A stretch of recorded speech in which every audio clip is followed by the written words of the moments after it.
course is conducted in English. I'll try to speak slowly, but if I say something you don't understand, let me know. I can try to explain it in Armenian. So the question up there is fairly straightforward. So the idea is you have two variables. You have variable A. Can everyone hear me back there? Yes? Okay, so we have two variables, variable A and variable B. In A, we put 10, in B, we put 20. So the question is actually fairly simple. How do you now swap the values without using any additional variables?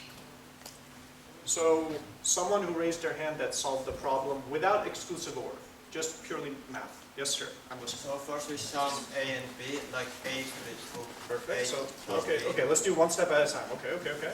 So the first thing this gentleman says is let's sum A plus B. Yeah. But where do I put A is equal to A plus B.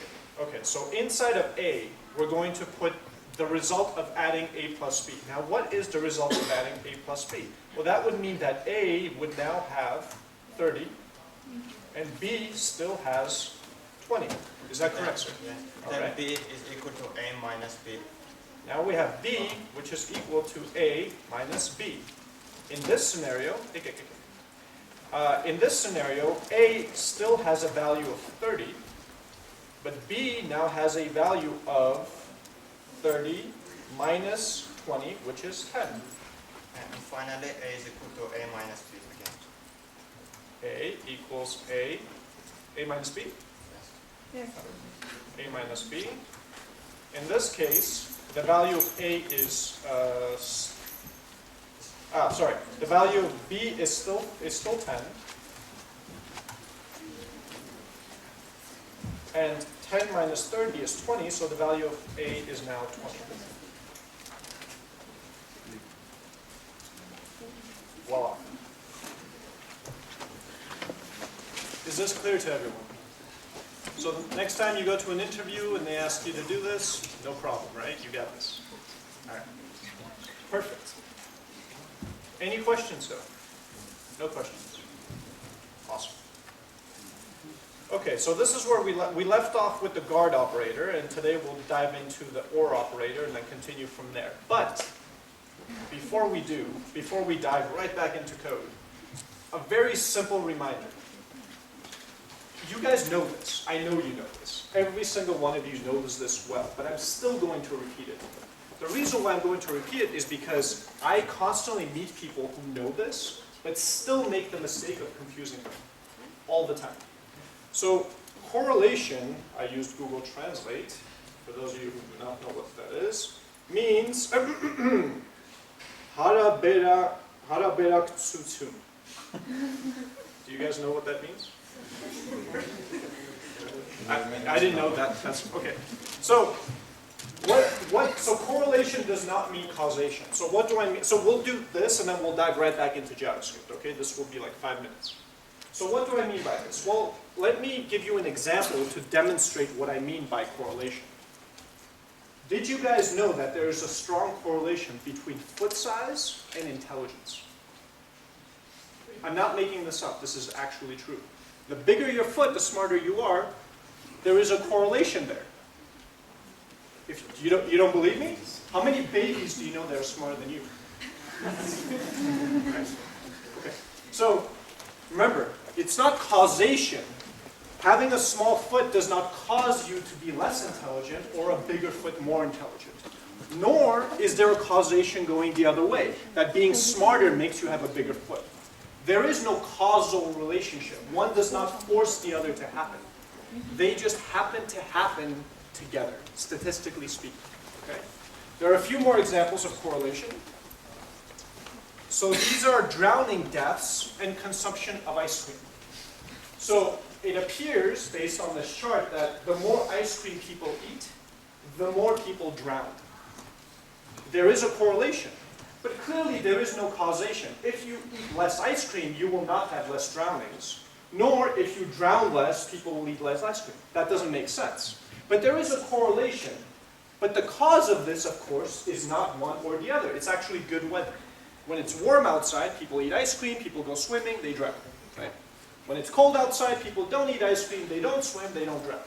There's a correlation, but not a causation. One does not cause the other.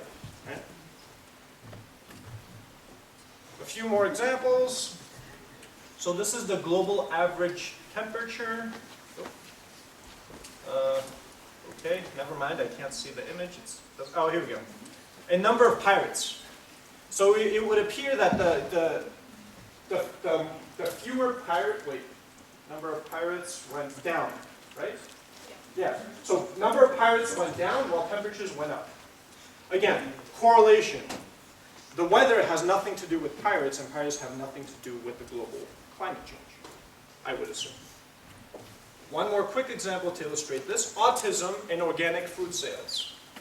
Yes, more organic foods are now being sold, and yes, now we have more autism. But just because you see trend lines that look like this, does not mean that this actually causes this, nor that this causes this. Right? You know this, I know. You guys are saying, Roop, get to JavaScript. This is bullshit. We know this. I know you know. The problem is I always meet people who know this, but still make the confusion of when they see things together, they assume that one causes the other. And this is not the case. I actually went to a conference where they were doing, it was a conference of machine learning. Okay, machine learning. And one guy, I mean, people that go to machine learning conferences are not stupid people, right? I mean, this was a really smart guy who got up there and he showed that over time, he showed a sample data set. So generally the way you do machine learning is you take historical data and you find patterns in that data, and then based on this data, you attempt to sort of guess what the future is going to be, right? And so what he did is he showed statistically, he said, look, based on this data, these two things happen together, and therefore I believe, and he, from that, created a causal relationship, and he got destroyed. Destroyed. Like, people were like, you gotta be, that's not causal, that's correlation, blah, blah. They were yelling at the guy. It was crazy. Everyone makes this mistake, okay? Just please avoid it. And knowing this difference is important in all sciences, and of course computer sciences is really no different. So anyway, so that was the quick sort of 5-minute thing. Now let's dive right back into JavaScript. So just to remind everyone of what we've done up until today. Okay. What we've done up until today. So the first day we kind of started off with, what is software engineering? We got into sort of the World Wide Web, TCP, UDP, some of the various protocols that we're using. And then we got into the HTML and CSS. A small introduction to the DOM, which is the live tree, the JavaScript tree that we can manipulate in order to modify what's on the web browser. And then we dove into JavaScript, and we went through some of the basic introduction of JavaScript, variables, the various types, and so on. And today, and the last thing that we did is we talked about the guard operator. And the guard operator is what you guys know as the AND operator in most programming languages. And it works slightly differently in that what it does is you have a bunch of expressions with AND in between, or guard. And what you do is, or what the virtual machine does, the execution engine of JavaScript, is it looks at the first value and says, is this truthy or falsy? If it's falsy, that is returned. If it's truthy, you move on to the next expression. Is this truthy or falsy? If it's falsy, it is returned. If not, it moves on, and it keeps doing this until it gets to the end and just returns that. Okay? By the way, just very quickly, what are the falsy values?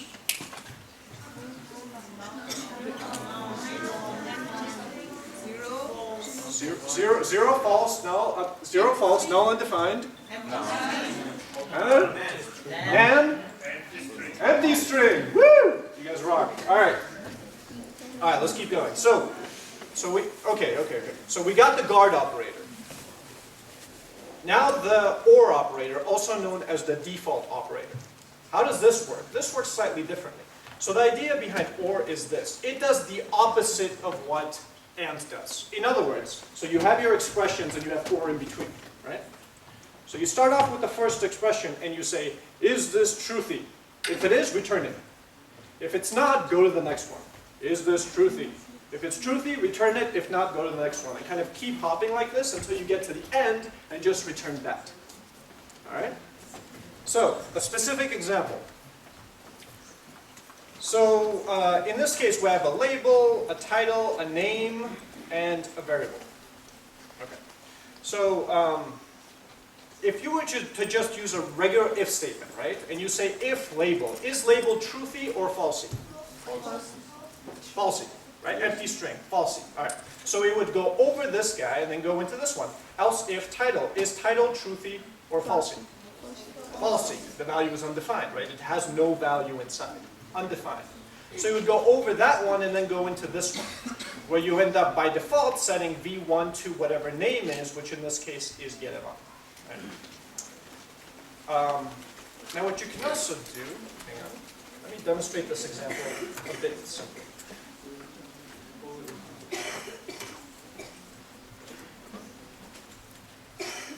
Okay, so you have a label called Yerevan, and then you have a B. Now I have a var z, and in here I want to put B or label.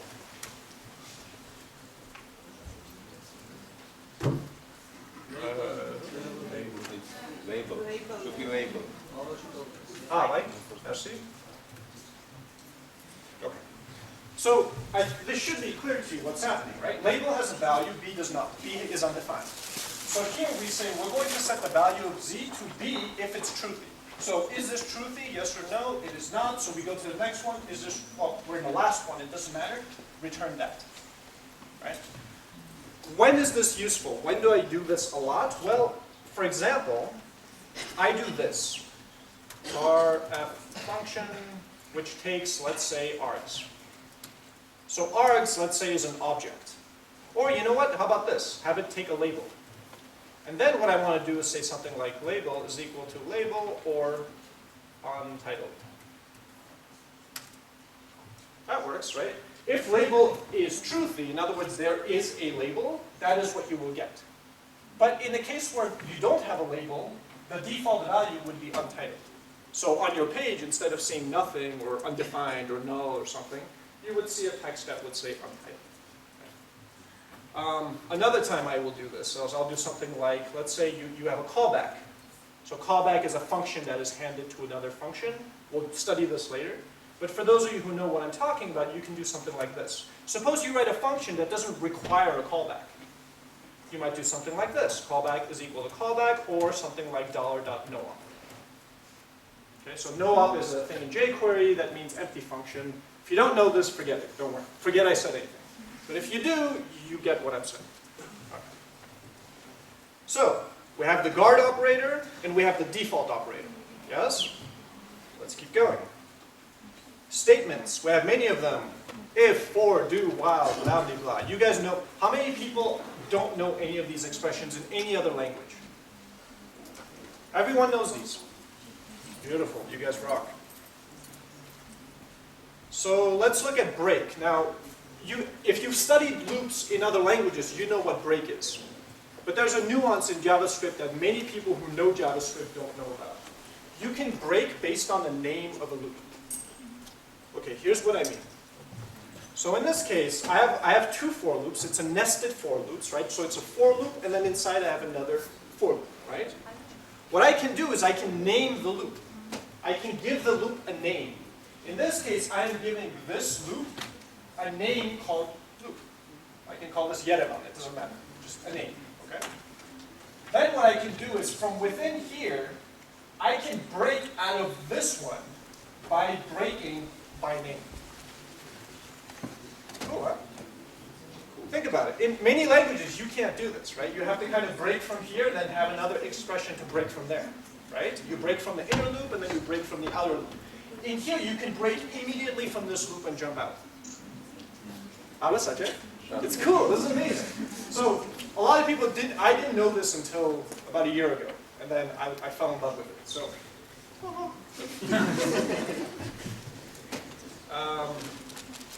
By the way, questions so far? Okay. Yeah, performance Not that I know of. Jeszcze 기다. Կարող բայց ես չգիտեմ. Իսկ ցանկացած բլոկի կարող ենք անցանք, այսինքն ֆունկցիոնալ բլոկի։ Այսինքն մենակ for ինչ տիպի բլոկի հետ եք։ Օրինակ։ Դե օրինակ ասեմ չգիտեմ, while-ն էլ է մտնում նույն բանի մեջ։ Ինչ է։ While։ Named whiles չեմ փորձել, գիտեք։ functioning. Function. Ասենք jQuery իջնենք օգտագործում, էջը break։ Չէ, դա նույն շարժը։ Չէ։ Մեկ էլ այդ անունները օգտագործում եմ միայն break-ի համար, թե ինչ-որ ուրիշ օգտագործում եմ։ Ես մենակ break-ի ժամանակ եմ տեսել։ Ինչպես? Կարող ես continue and make a Principi երևի կարելի է։ Բայց բացի այդ երկուսից ես ուրիշ բան չեմ տեսնում իր համար։ Բայց կարող է լինի։ Ջան։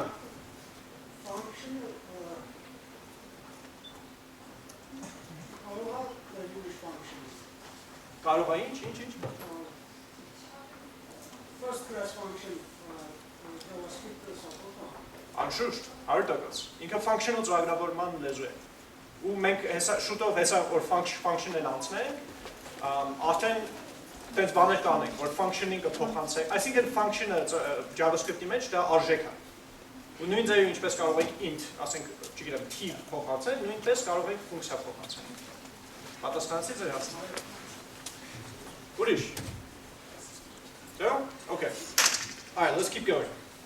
So a for loop. So most of you guys know how to do a basic for loop, right? You start off with your initialization, you have your limitation, the thing that will break you out of the loop, and then some kind of an increment that will change things over time.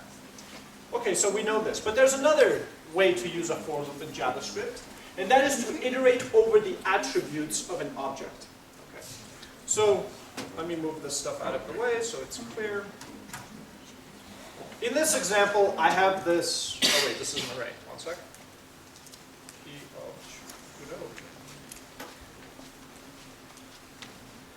Wait.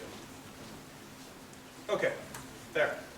So, I have an object here that has a bunch of attributes, right? Key value pairs, A, 1, B, hello, C, true. What I can do is I can actually loop over each one of these attributes. Again, using a for loop. But the for loop, the structure of the for loop is slightly different.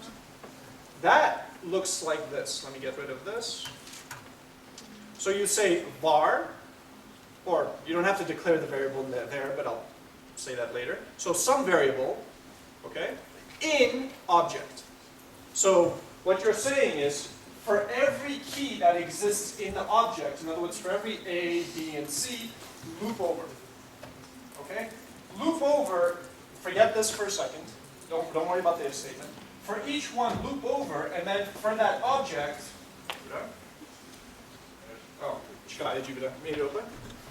for that object, there we go.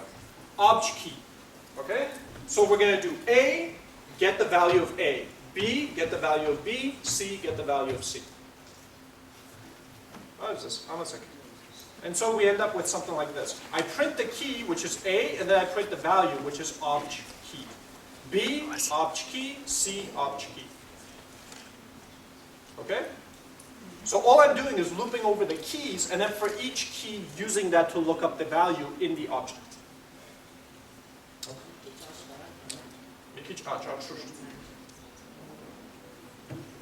That's where I'm looking it up. Remember this? Remember the brackets?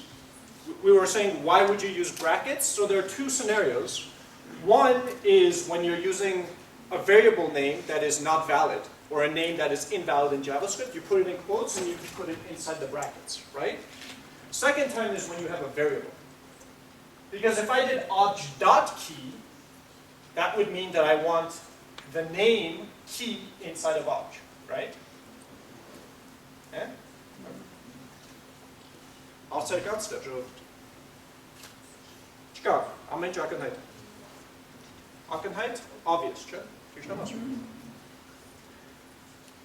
Ամեցեք։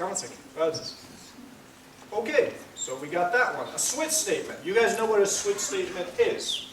Just to remind those who do not, you have some expression that goes in here, and it's basically like an if statement. Does this match that? If it does, go in here, match this, match that, keep going, right? So it turns out that using a switch statement in JavaScript is not the best idea.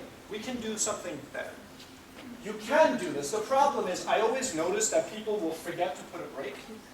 And what happens when you forget to put a break? It keeps going. That's right, it keeps going. And eventually, of course, always executes the default if you don't break before. Right? And so I've actually personally have found lots of bugs where people have tried to use a switch statement, but somewhere forgot to put a break. So, okay, so what does JavaScript recommend? What is sort of another way to do this? Well, what you can do, because we haven't gotten to functions yet, but bear with me. What you can do is instead of doing this kind of thing, you can create an object, var myObj. Okay? And then within this object, you use the thing that your case as the key. So let's do something like Russia, and then have that hash to a function. Can you scroll down? Yes, I can scroll. Sorry. All right, Russia. Okay, China has its own function, and then we have Armenia, John. Okay, right, so we have something like this. Default, you can make something up. Okay, just make up a string that means default. And then all you have to do is something like, so you pass A, so my obj A, and this will give you back the function, right? And then you can just call that function. And all you have to do is, in the body of the function, put in what you would put inside the case expression. And this, by the way, is a quick hash lookup that goes directly to the function, right? Because it's looking up by a key. It hashes directly to the function, and then you just execute the function. That, what happened?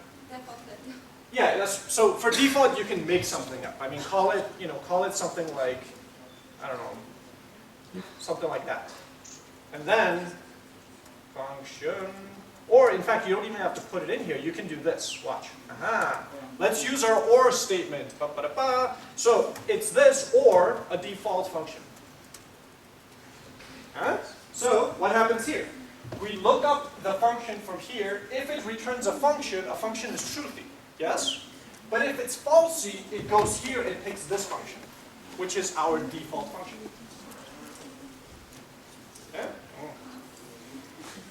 Yeah? Questions or concerns about this? John. Ayo, this one. Anschluss. Mitya, try catch? John. This one. A few slides before you show this label do, and then you break the Yes, yes. to. Right. Can we introduce here some kind of label like switch and break to that switch? Like in case modify variable A and break to begin. I've never seen syntax like that, so my assumption is no.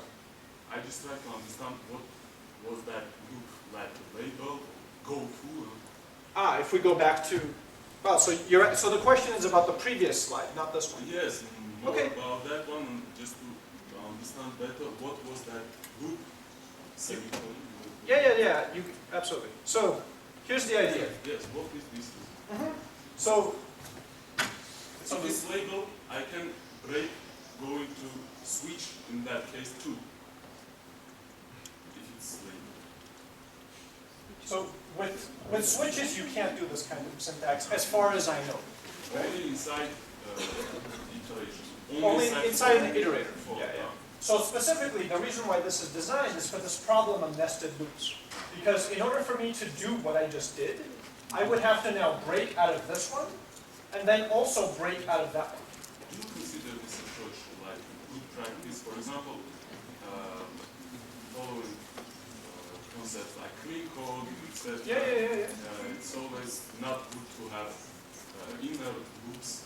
It's not a good practice to have a break or continue statement. Like when you code Java, install some inspections, code inspections. It says it's not good practice to use break to use inside loops. So It's not good practice to use a break inside a loop. So why do we have breaks? Let's say using breaks, how to may avoid break is to move it inside the function and then try to return, for example. Fair enough. The problem is, No, yeah, this I a bit moved. oh, you moved away from that idea. Context, Okay, yeah, all right. just above label. Okay, so look, here's why I think this is a good approach, okay? The alternative to not doing this is to put more code. More code is bad. That's the basic rule. The more code you write, the worse it is, right? The only time it's not worse is if it's hard to understand. An example of that one, by the way, is the example of doing double equals null versus triple equals null, or and, depending, triple equals undefined. In that case, one is ambiguous and actually harder to read, even though the other one is longer. In this case, I think this is very clear. You're saying, look, I have a loop here. Here's the name. If you see this expression, break out of the loop that has this name. To me, this is as clear as day. Right? If I write var before loop, it is incorrect, no? If you write var Var. here. Var loop. Because of hoist, I mean, we'll talk about Ah. variable scoping in a bit, but it doesn't matter actually, because it's still scoped to the function. Well, Mikic alacak tatlım. Other questions? Yes, sir. If put the loop for the second for and then break loop, Yeah. should the first for keep going? Yes. If you don't explicitly say break that, all you're doing is breaking from here. It will just break, but it shouldn't affect this, right? You understand why, right? It doesn't. Okay. Yes, sir. For that, araç het. Araç. S-maker? Ah.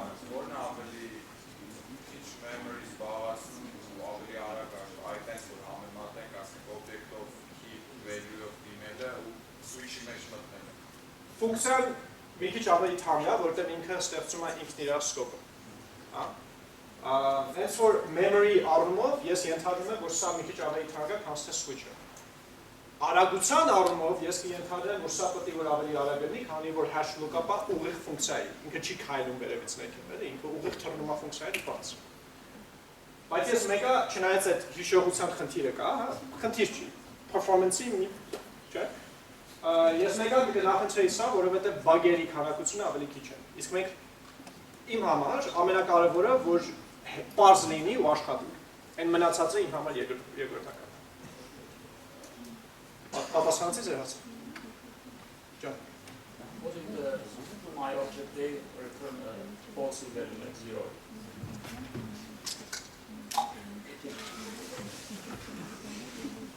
Ուրիշ։ Yeah?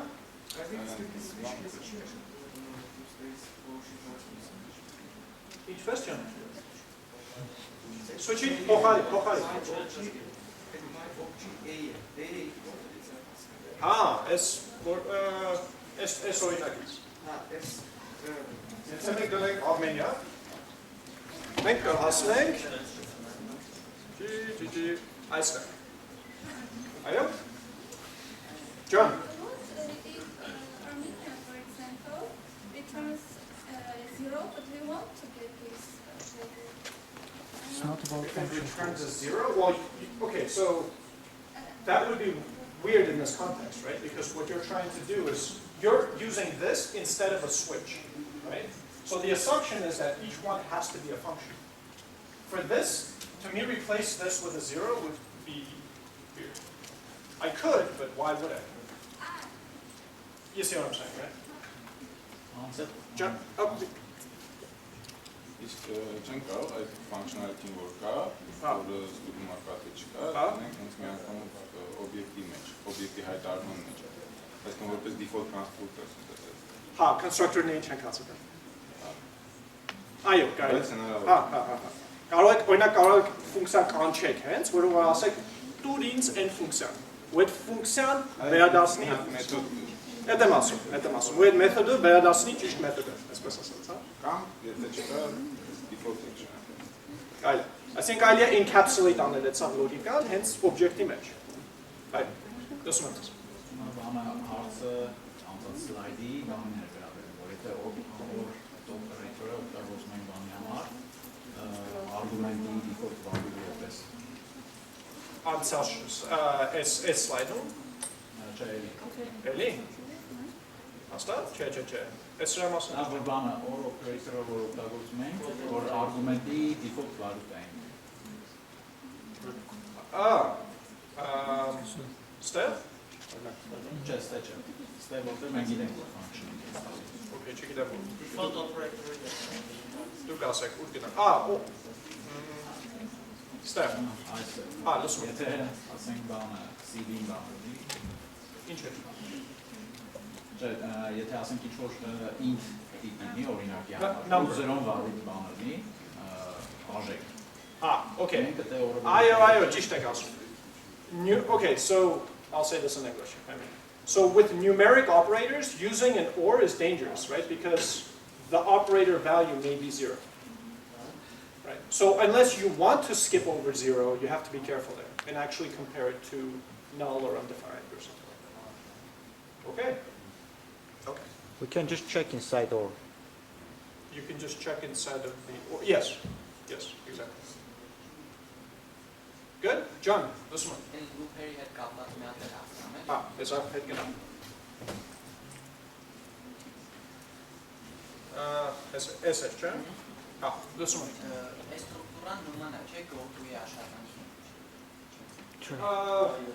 Go to your phone, your bank account,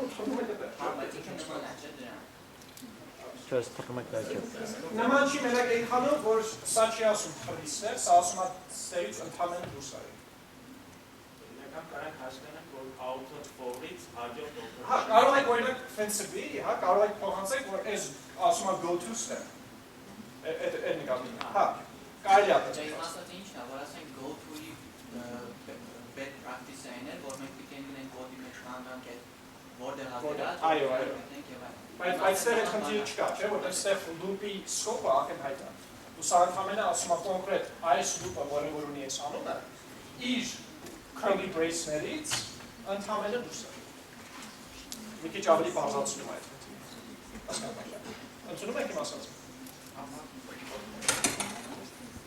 John, oh wow. Սկզբից ձախ հետո աջ։ Լսում եք ձեզ։ Function-ը միշտ truth-ի է, function-ը object-ը, որը միշտ truth-ի է, բայց հետ կհասնենք ես։ Լսում եմ, այո։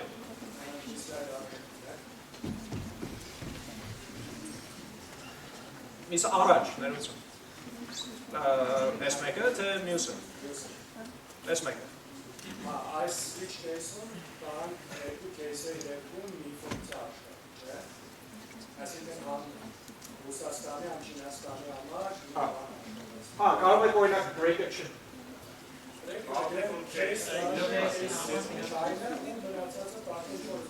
Okay, լսում եմ։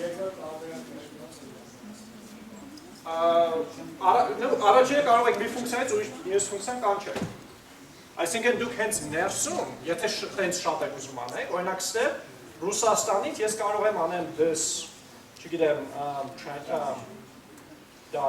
.China ու դրան էլ նաև կանչեմ։ Այսինքն այս ժամանակ, երբ որ կանչում եք Ռուսաստան, ինքը իր լոգիկան է աշխատացնում, բայց նաև Չինաստանը։ Բայց հարցը ուրիշ է, եթե ես նույն ֆունկցիան եմ աշխատացնում, որ երկու տեղ իրեն չգրեմ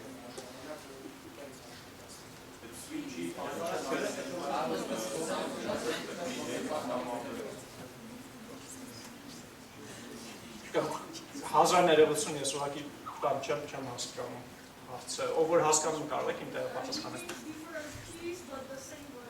Oh, yes, sorry. Այո, իհարկե, ամենաէլեմենտար ձևը my obj get foo, հավասարը my obj.bar, հավասարը obj my obj Երևան, հավասարը function։ Հիմա ես այդ նույն ֆունկցիան տվեցի 3 տարբեր attribute-ների մեջ։ Ակնհայտ է ինչու։ Պատասխանեցի ձեր ասը։ And this China is a local administrator. Մի հատ է։ This China փառագծել պետք չէ ուսում։ This China Չէ, եթե China լիներ, որտեղ առաջ փոփոխական չի, այսինքն չէ, Երկրորդ վարիանտը, եթե China-ն լիներ, չգիտեմ, People's Republic of China։ Եթե China-ն լիներ sense, People's Republic, այ հիմա արդեն պետք է sense գործեր անեն։ Այ հիմա պետք է այս ամենը վերցնել, copy անել, եւ նոր It's cold now, it's conch now. It's conch now, ֆունկցիա։ Conch now, որ աշխատի։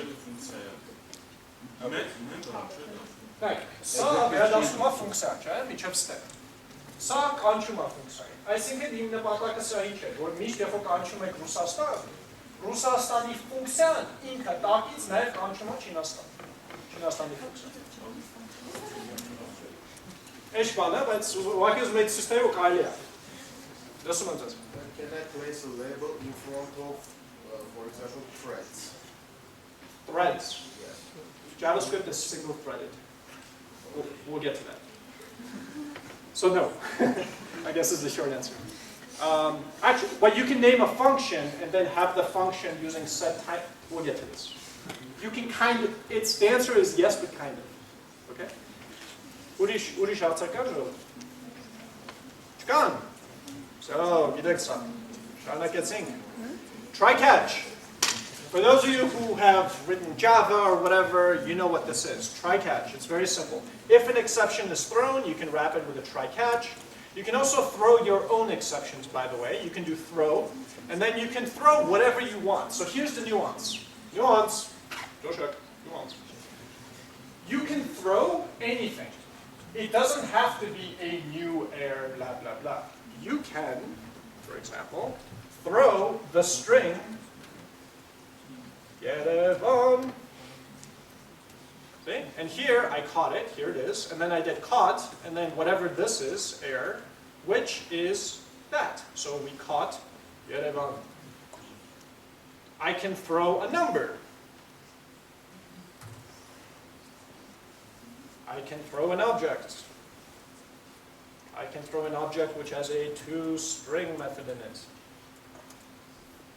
Return, yay.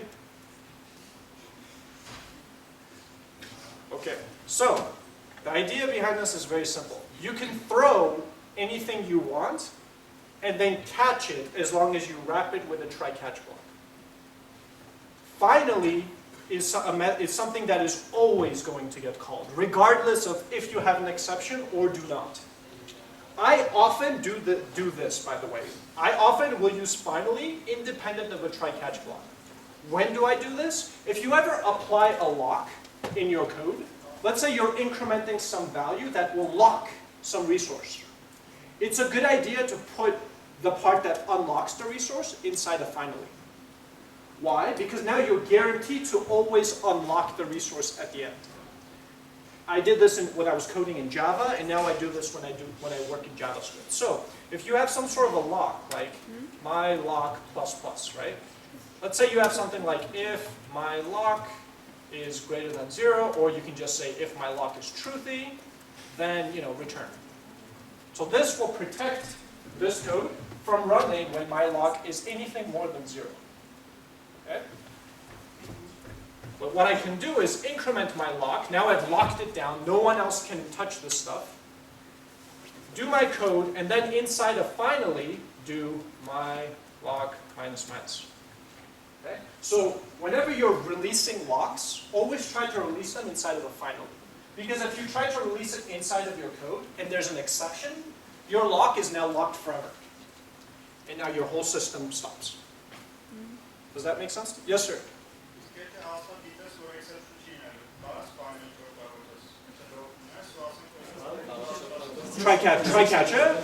Try-catcher միշտ կարող օգտագործել։ Հա, կարելի ասա հանել ընդհանրապես։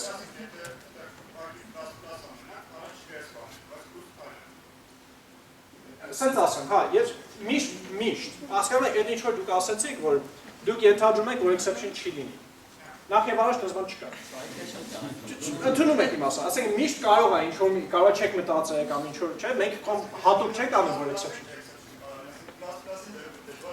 մենակ եթե ամբողջ կոդը մենակ մի հատ պլասպաս է։ Դեպքում try Հա, բայց այդ դեպքում ուղղակի կարիքը ես ընդունում եմ ինչ եք ասում, ուղղակի նայեք, իմ ասածը հետևյալն է, ջան, ուրեմն լսեք։ Նայեք։ Լոգը անում եք, նրա համար հիմնականը, որ ինչ-որ գործողություն որ անում եք, ինչ-որ ուրիշը չգա ու ձեր տեղը, հա? Այսինքն sense տնեց այդ լոգից հետո ինչ-որ գործողություն պետք է արվի, որից հետո լոգը թողում եք։ Համաձայն։ Ընդհանրապես փասփաս է, այն մնացածը չկա։ Հա, ուրեմն փոքրիկ, ուրեմն պետք է։ Բայց try catch-ը պետք է։ Հա, ընդհանրապես try catch պետք է։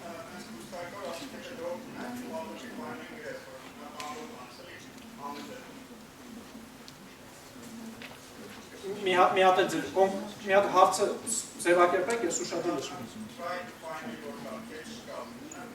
Այո։ Եթե դապ ունես, ինչ նկատի լող։ Հա, այո, եթե լապ ունեմ։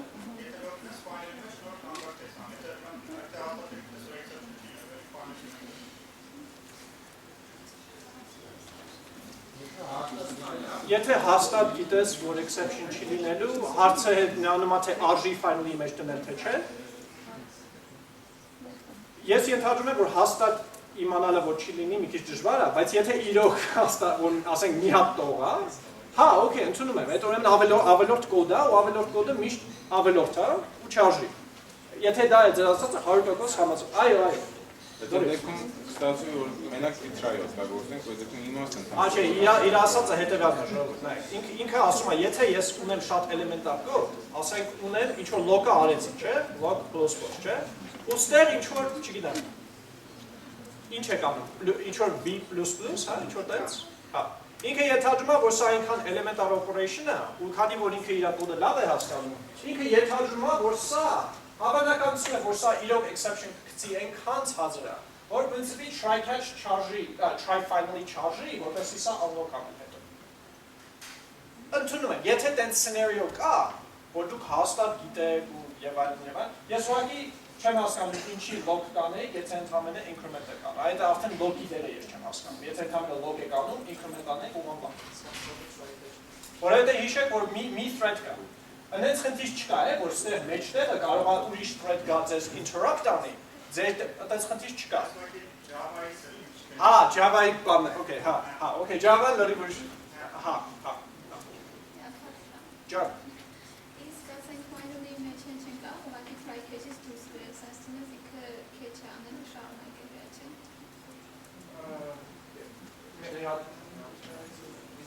Մի հատ է ձեր ասում։ Finally Meschian, ասենք որ կնեք try catch block-ից դուրս բերես։ Հա, հասկանում, չէ, էլեմենտար բան ասում է, թող try catch-ը exception-ը բռնի, եթե կա։ Ինքը ընդհանրապես հետո վերջում log-ը կազատի, try catch-ից դուրս։ Հա, կարելի է։ Եթե catch-ով log-ը finalize ենք անում։ Բայց այն նույնն է, ոնց որ ասենք օրինակի համար for-ի դեպքում, երբ որ exception-ը բռնես, catch-ի ժամանակ просто breaking անում։ Այդ դեպքում դուրսում աշխատող կոդը չի աշխատում։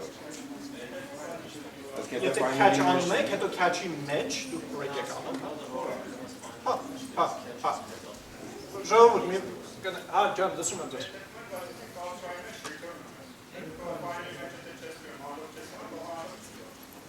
Կարելի է, այսինքն, հա, օքեյ, նայեք։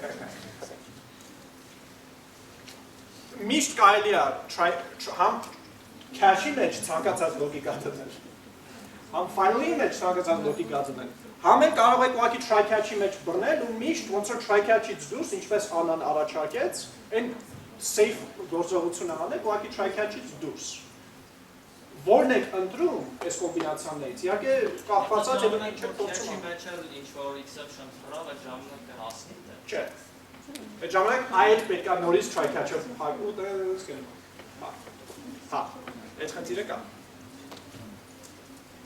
Ուրիշ հարցեր կան։ Այո, մենք կհաղթենք։ With, okay, guys. So there is this thing in JavaScript called a with expression. What is a with expression? So let me get rid of all this nonsense and just explain it to you very simply. So you have an object, var obj, which has in it a label. Okay. Now what you want to, oh, it doesn't just have a label, it also has a, I don't know, size, it has, I don't know, long.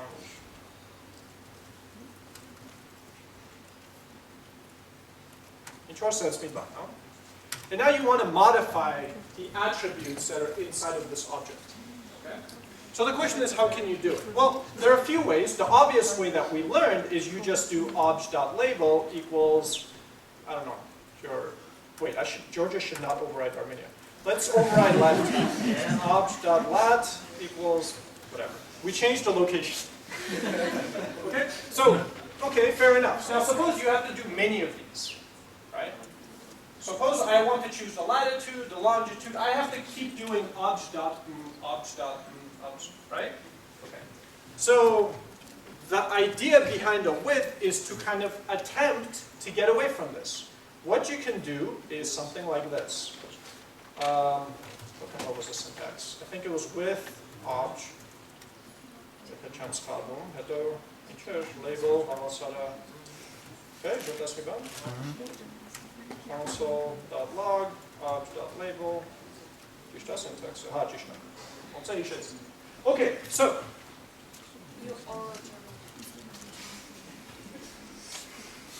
Okay. What's happening here?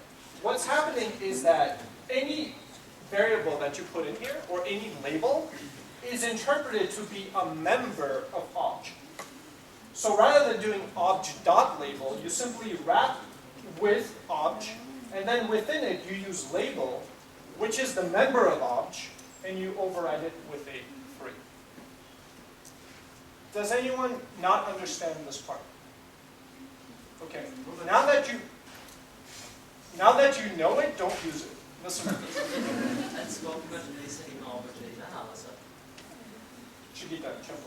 Let's post this. John. Եթե label-ը հղում այն ինչ-որ օբյեկտին, label-ը ոնց թե ունի Armenia, այդ ունի մի հատ ուրիշ օբյեկտ։ Այդ label-ի, հետո կարող ենք տենց գծերով մտնենք իրա մեջ։ Հենց է, բայց ինչի է, ապուտեչ է։ Չէ, ինչքան գիտան չէ։ Բայց, okay, բայց մի հատ պարզ պատասխան։ Սենց բան չափենք։ So now that you know, so remember I said JavaScript has good parts and bad parts. This is one of the bad parts, right? They put this to try to make it easier and simpler, but they actually introduced a problem, and a major one. Suppose, so as I mentioned, you can modify the attributes that are inside this object, right? We get that. But suppose I reference an attribute that is not already a member of object. An example, bar. No. Global exception. Global. Right? You gotta be kidding me. So, label, if it's already a member, you can modify it. Okay. But if it's not a member, this goes global. Has nothing to do with object. Okay? So just don't use with. Just avoid it. You know it, don't use it. Jump. Blah. This one is this one.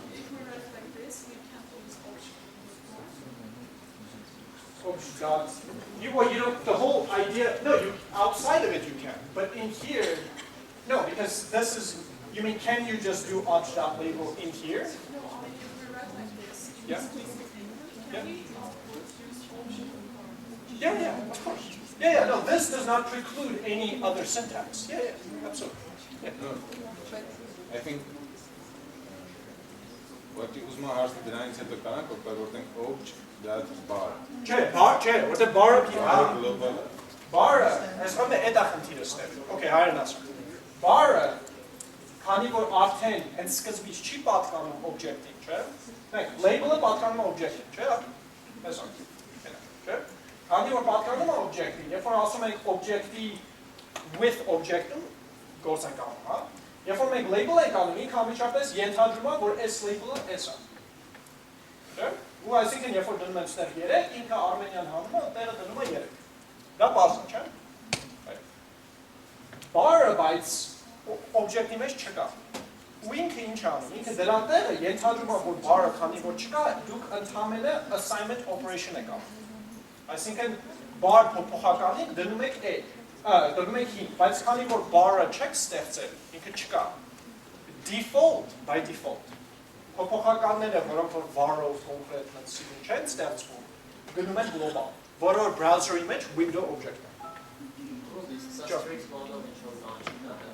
Արդեն strict mode-ը with ընդհանրապես չի կարելի, ինչքան գիտեմ։ Եկեք գործենք։ Okay, ուրեմն ստեղ գրեցինք ու ստացվեց, չէ՞։ Ու immediately, նայեք, obj եթե անեն bar, նայեք ինչա տալիս։ Obj bar undefined է, obj-ում bar չկա։ Bar-ը որտեղ է, bar-ը global scope-ի մեջ է, bar-ը այնտեղ։ Okay, հիմա, որպեսի, հիմա եթե ասենք use correct, չէ, աշխատում, բազում եմ, որ թողում։ Ես չէի թողի, բայց ես չեմ գրում։ Դեսում եմ դուր։ If we have a var label, yeah, I'm pretty sure this, you mean there's a collision? How do you know which? So that's another weird thing, right? She's right. So if you do var label, havasara ink, which of the labels does this mean?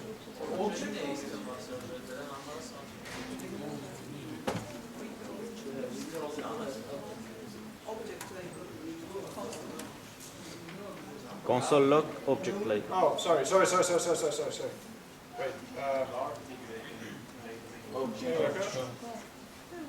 label. Here we go. Essay user. Is bar on that states. What?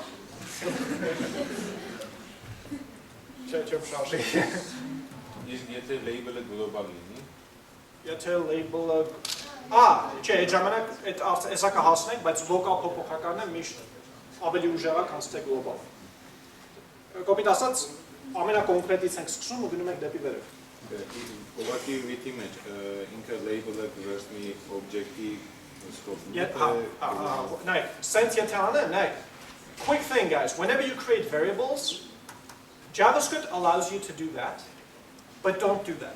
What this means, if you don't specify var before you make your label, you just say, foo is equal to, or is assigned to some value, that variable will automatically become global. This is very dangerous, okay? So don't do that. Okay. So label, does this answer your question? So label is now global, but we still have a local. Yeah? Ուրիշ հարցեր կա։ Որտեղ։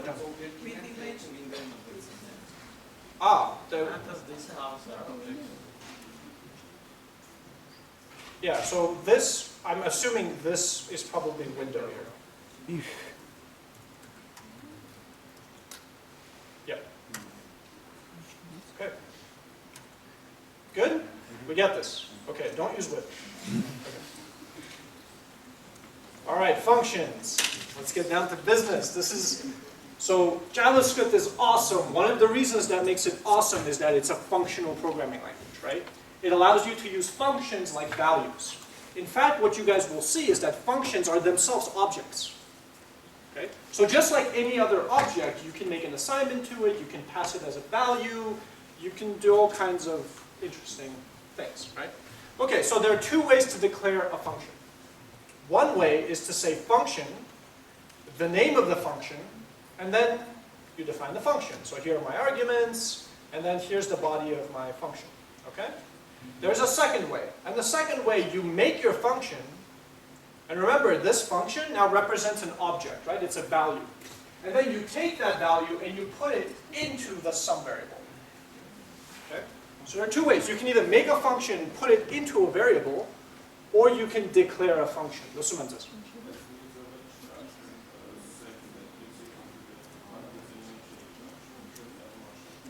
Oh, but self-executing functions?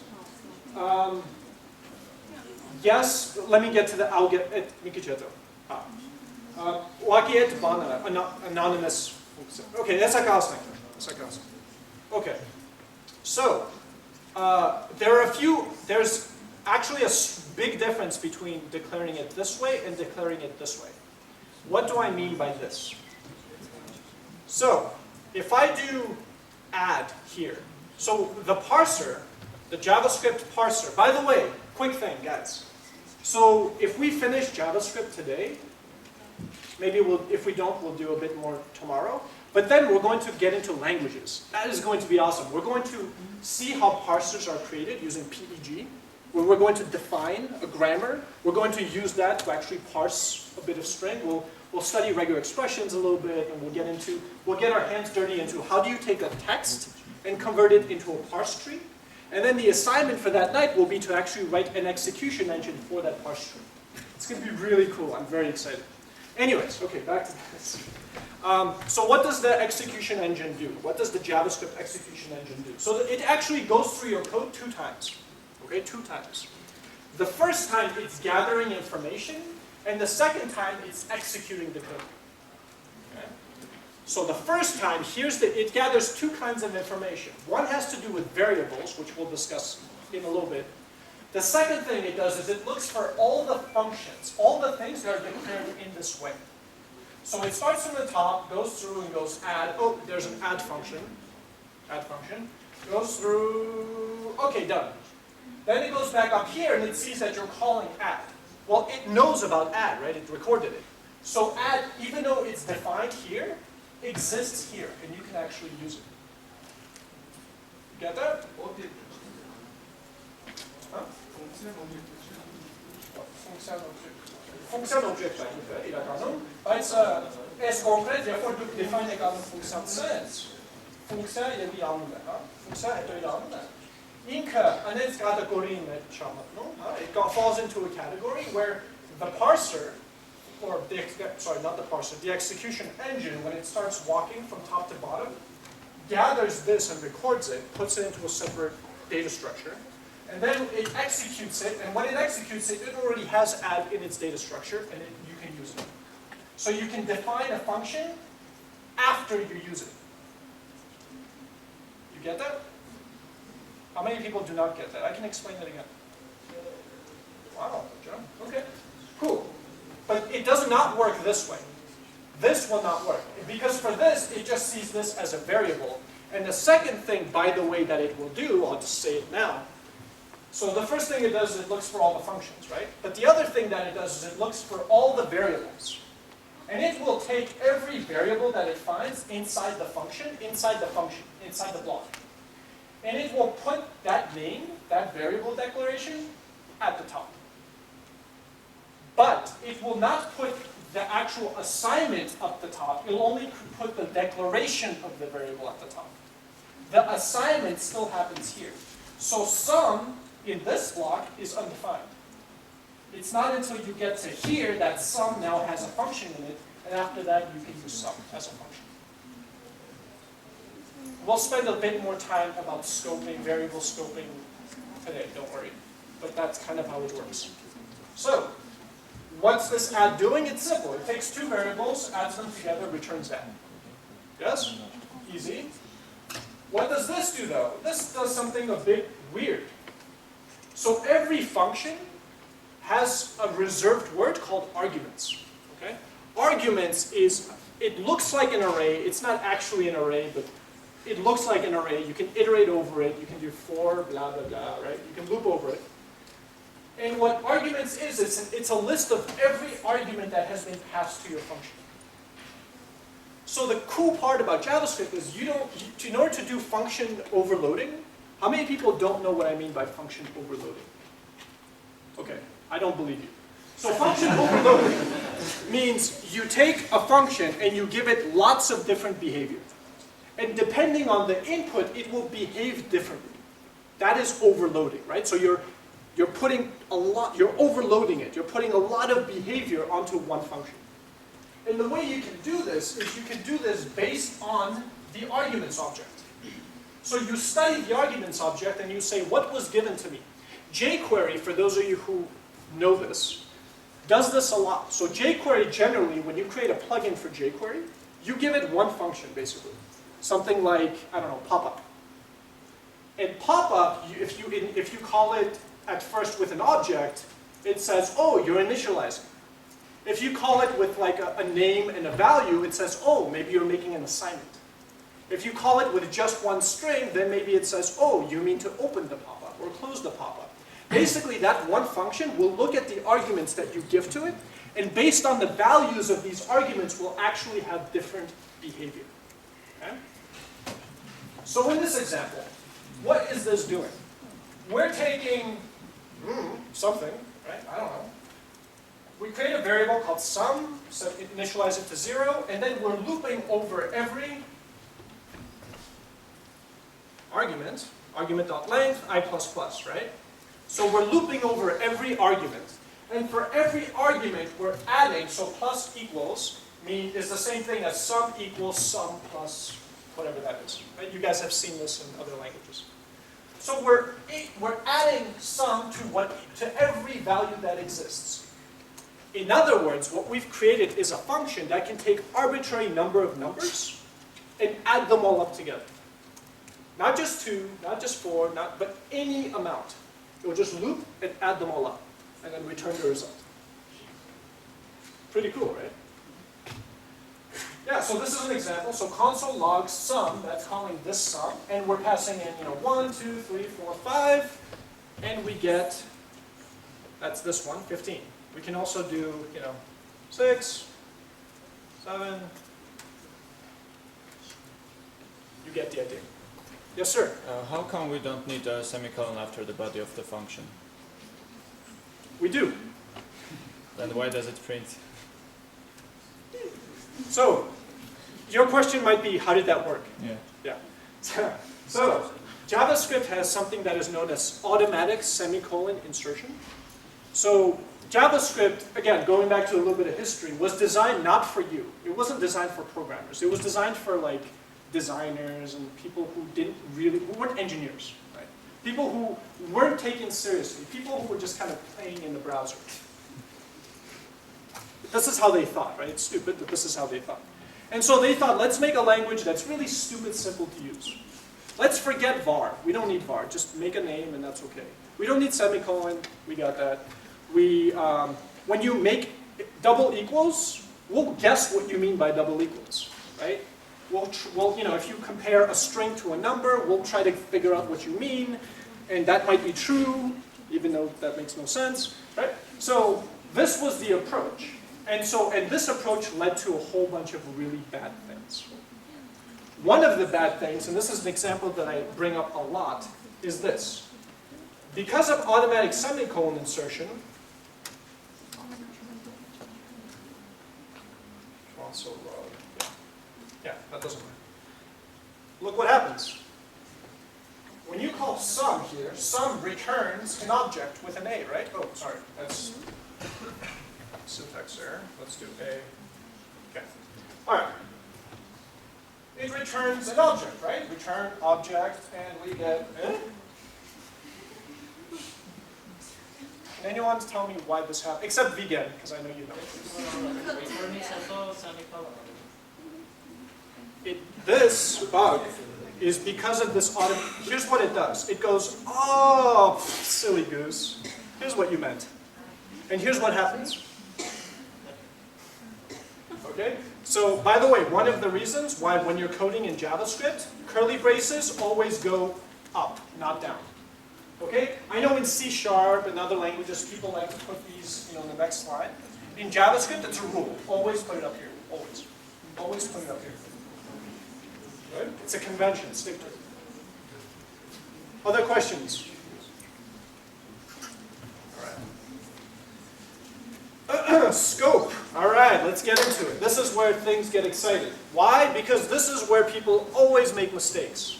They come into JavaScript from Java or C# and they make an assumption, and then these assumptions are broken because it's a different language, and then they get angry and say, oh, JavaScript, I hate JavaScript, I'm going back to whatever. Yeah. Okay, so variables are scoped to a function. That is the rule. Okay, let that sink in, and let's actually get into it. Suppose I did, okay, so I have a function here called C. And then I call C. Right? When I call C, inside of here we go if true, which it always is. I create var b, and I set that to 5. And then I print A, and then B.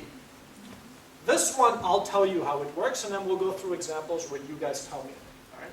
Here's what's happening. So up here, because we're not in any function, variables that are not in a function are assumed to be global. You are in the global scope. Okay? The moment you create variables inside of a function, they are scoped only to that function. Now, here's the rule. Think of it this way. You're in a global scope, right? Then there's a function, and then that can have a function inside of that, and that can have a function inside of that, right? This function has access to any variable that's above it. In other words, it has access to the variables of its parent, of its parent, of its parent, of its parent. Okay? So you can go up. You can go up the ladder. Right? So you can go up the ladder. What you cannot do is go down the ladder. This is how you make private variables, by the way. You cannot go down. So, in other words, from in here, I have access to these guys. But from up here, or from down here, I do not have access to these guys. Okay? So, here's what I mean. So in here, I'm going to do var b, right? Now, remember, the execution engine goes through this 2 times. The first time it goes through and goes, found a variable. It does what's known as hoisting. As I mentioned, it takes this variable, puts it up here. In other words, it rewrites this code to look like this.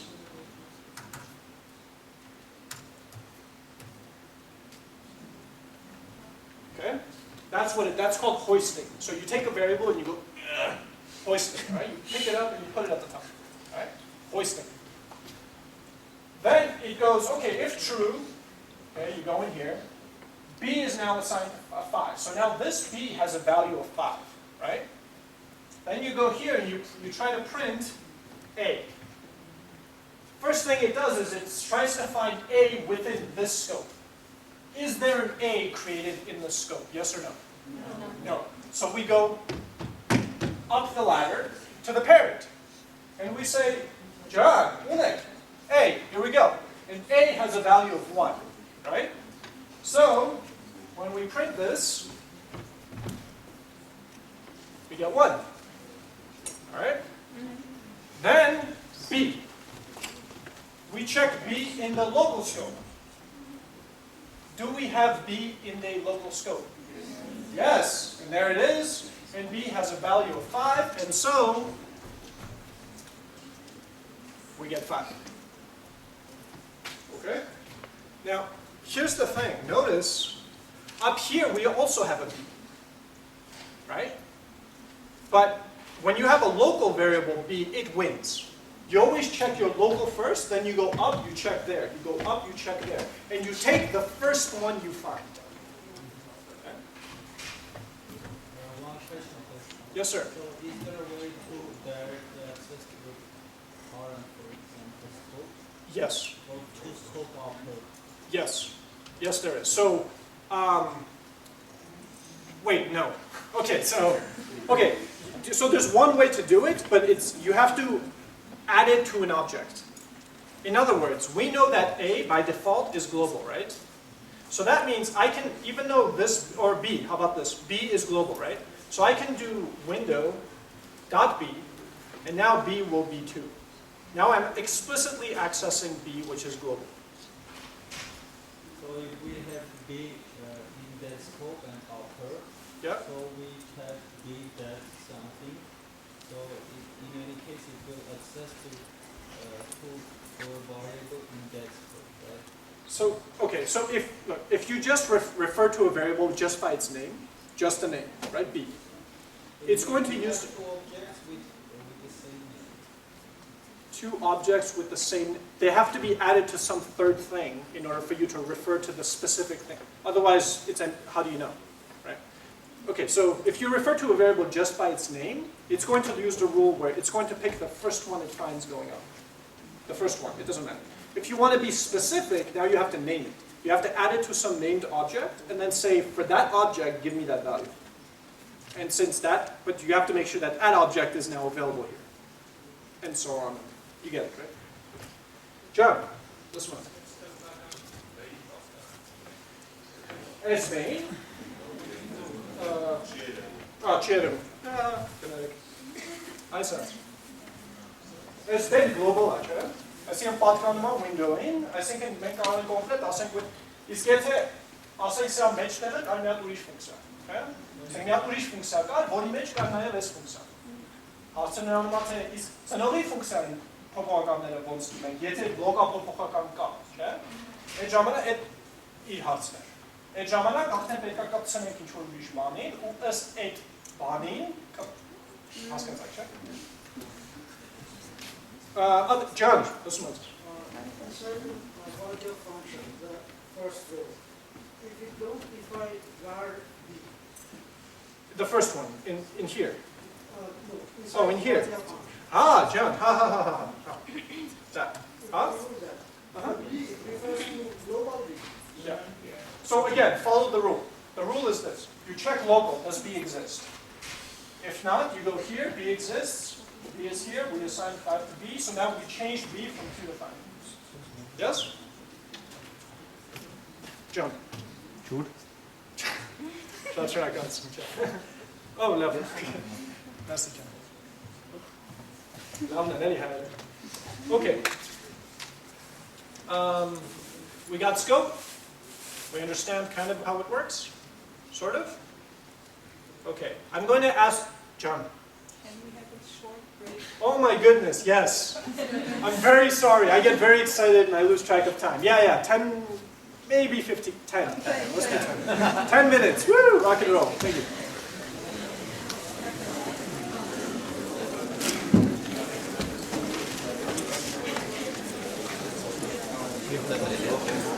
Lost track of this one.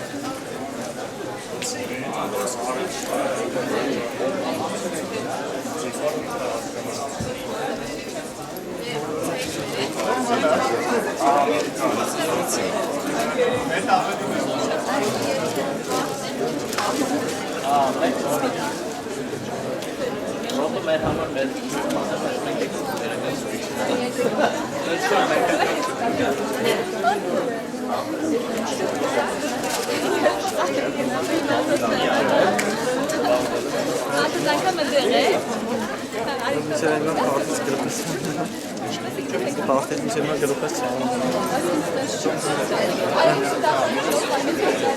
Mișcarea destinăm așa, mă.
Das ist nicht offen mit oben любой год это рейтинг стала muss schaffen. Darin die machst du nicht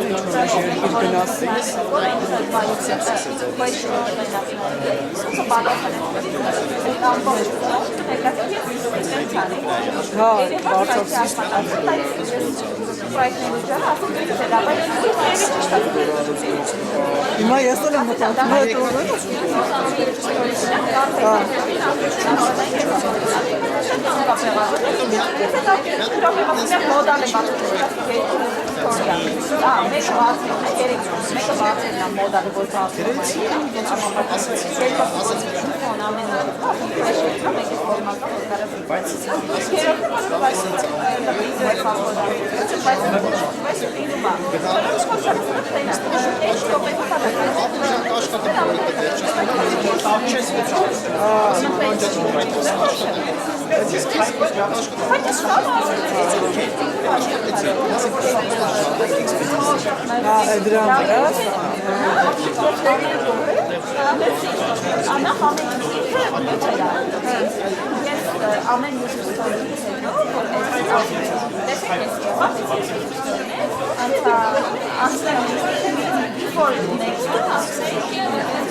Okay, Java, merci,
No, good. Open internet with me.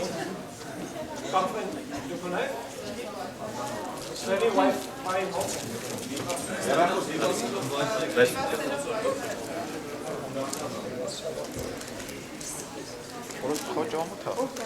Oh, I got that. Come on. Wow. Man. Ja, das ist Boah, ist die Stadt.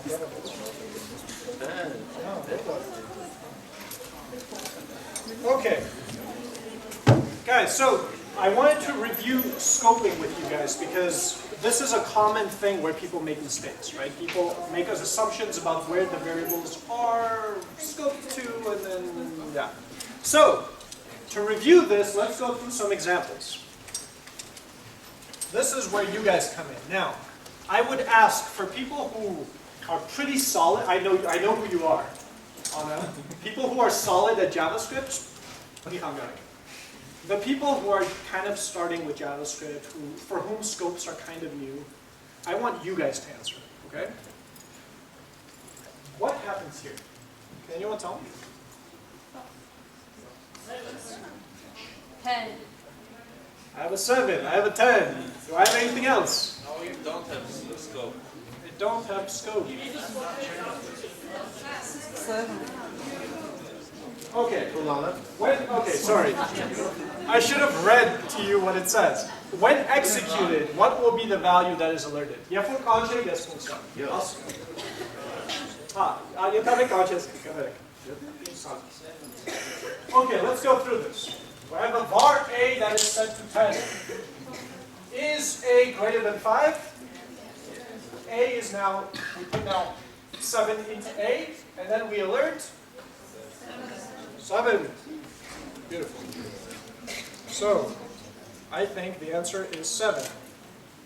Yes. Alright. Alright, this is good. We're going to win a trip to Dilijan. Alright. Okay.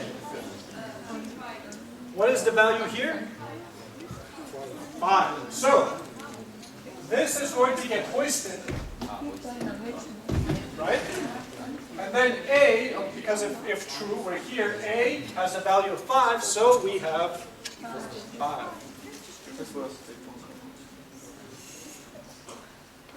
Correct. Very nice. All right, let's see if we can win a BMW. Or do an explanation. Next. Okay, assuming I call these functions in order. So, we're first going to call this function, then we are going to call that function. What happens? 6, 10, 5. Okay, all right. So in the global scope, or in this scope, whatever this might be, we have a variable a that has the value of 5, right? Then we call this function. Now, does a exist in this scope? No. There is no var a in here, right? So we go up 1, right? So we go up 1 and get to this. Yes? What is the value of a now? 5. But then we change the value of a by putting 6 inside. Right? So when we come here, what is the value of 5 now? What is the value of a? 6. Right? Because we changed it here, right? Okay. Then we execute this, and here, do we have an a in the scope? No. So, go up, we come here, and what was the value of a here? So we get 6. Alright? 6. Yes! Ah, yes, done. Ah, yes, done. Alright.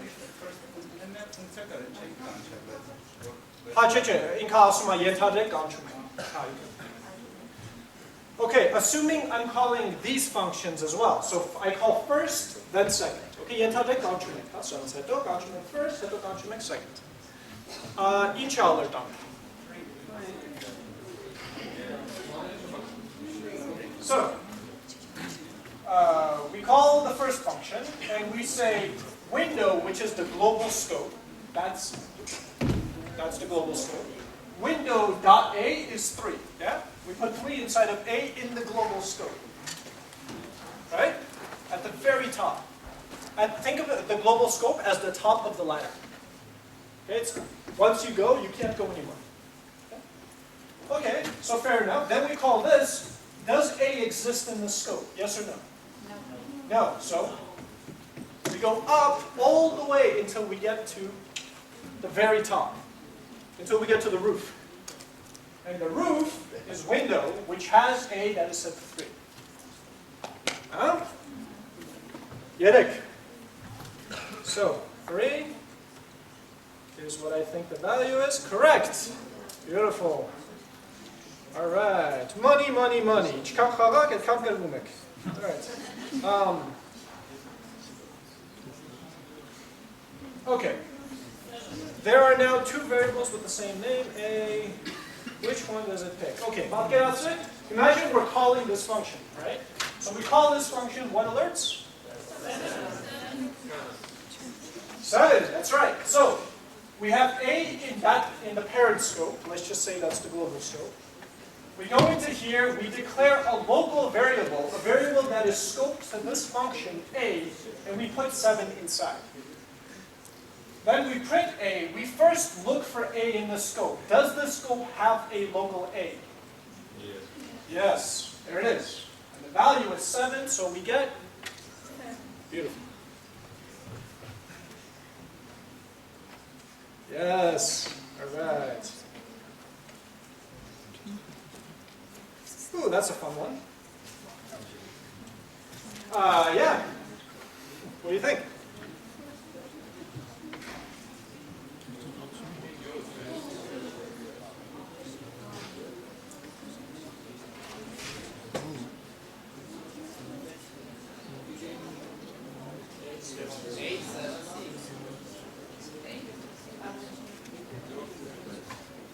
Okay, we have, someone said 876. Do I have anything else? Huh? Who killed that? 876. 88776. Holy crap. 88776. Yeah? Okay. What else? Okay, all right. Okay. Good. Good. This is great. This is what I'm looking for. This is great. Okay, so All right, let's go through this. All right, let's go through this one step at a time. So in the global scope, we have a equals 6, right? Okay, fine. Then we come here and we call, wait, sorry. Then we come here and we call test and we end up here. We make a local variable, a, which is local to that block. Okay? All right. And then we put 7 inside of that. Then what we do is we have another function here. We'll get to that in a moment. And then we call that from here. So then we end up in here. And what do? We make a variable that is local to it. A, in which we put 8. And then we make an alert, dialog, which alerts A. Now, does A exist in the scope? Yes or no? There it is. There's the value. 8 it is. So first value is 8, and we have that right on both ends. Good. Then we alert A. Now, here's the thing. Remember, you can never go down the ladder. You can only go up the ladder. That means this scope here does not have access to anything in here. You cannot access this A from here or here. This is hidden. This is private, as far as you're concerned. So what you do is you do alert A. So you're looking at this scope here. Do I have a local A? Yes, I do. There it is, and it's 7. Has this local A been modified? No. Because here I created another local A, which has nothing to do with that local A. If I did not have this var, if it was like this, okay, then yeah, then A would get modified, and here I would alert A, which would now have 8. But because I have a local A, this A and this A are 2 different A's. Okay? So A now has 7, and here A has 7. Okay? All right, good. So we're finished with this guy. Then we come here. Now we want to alert A. Do I have an A in that scope? Yes. There it is. Right? Okay. Has that A been modified in any of this code? No. Because I made a local A, modified it, made a local A, modified it. This A, and this A are completely separate A's. Right? So this A has a 6, therefore here we alert 6. And so the last value is 6. Whoever did this, you just want a car. Not really. Okay. Yes? What if we had something more before var A equal A? For that? Concrete. Set? Yes. No. Set. No. Between function and var A. Function, set. Շատ կարող է ասիքրոնիզմի պատճառով կարգի կաչի կանթը մեջ է, կանթը function-ներ։ Եթե շատ ինչ ունենա։ Շատ ինչ-որ լոգիկա դինի մեջ։ Եթե շատ լոգիկա դինի մեջ։ Միջև ավերը։ Okay.